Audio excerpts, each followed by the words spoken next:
अगर तुम अल्लाह को अपना महबूब रखना चाहते हो तो मेरी इत्तिबा करो। अल्लाह तुम्हें अपना दोस्त बनाएगा। अगर तुम अल्लाह की रज़ा चाहते हो तो रसूल की इत्तिबा करो, अल्लाह के महबूब हो जाओगे।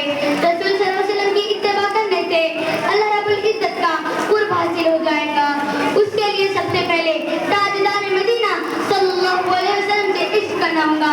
आका सल्लल्लाहु अलैहि वसल्लम के हक और हर पेड़ से मोहब्बत करना होगी।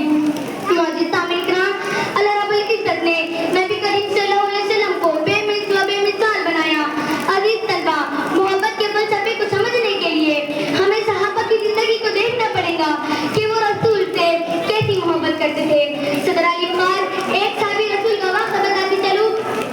हज़रत अब्दुल्लाह रज़ियल्लाहु तआला अन्हु एक नौजवान साहबी थे जो मदीना मुनव्वरा से कुछ दूर बस्ती में रहते थे। दोस्तों से मालूम हुआ मदीने में एक नबी आए हैं। दरबार नबी में हाजिर होकर चोरी छुपे इस्लाम कबूल कर लिया। घर के सभी लोग अभी काफिर हैं, मगर मोहब्बत तो वो रोशनी है जो कभी छुप नहीं सकती। लेकिन जब भी कोई नबी का इनका जिक्र करता ये मुतवज्जो हो जाते। एक नबी मोहब्बत छुप न सकी, चुनाचा घर वालों ने अंदाजा लगा ही लिया कोई न कोई मामला जरूर है। एक दिन चाचा ने पूछा, बताओ कलमा पढ़ लिया? फरमाने लगे जी हाँ।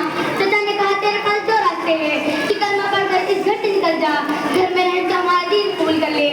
आपने कहा, अगर तो छोड़ सकता हूँ पर रसूल का राह वही नहीं छोड़ सकता हूँ। इतना सुना था कि चाचा आग बबूल हो गया, गुस्से से लाल हो गया। हज़रत अब्दुल्लाह रज़ियल्लाहु तआला को मारने लगा, जिसके सारे कपड़े उतार दिए। जब माँ ने देखा तो चुपके से एक चादर थमा दी। जब आप बाहर निकलने लगे तो उस चादर के दो हिस्से किए, एक से सर छुपाया, दूसरा हिस्सा ऊपर ओढ़ लिया। इसीलिए आपको ज़ुल्बदरैन यानी दो चादर वाले कहा जाता है।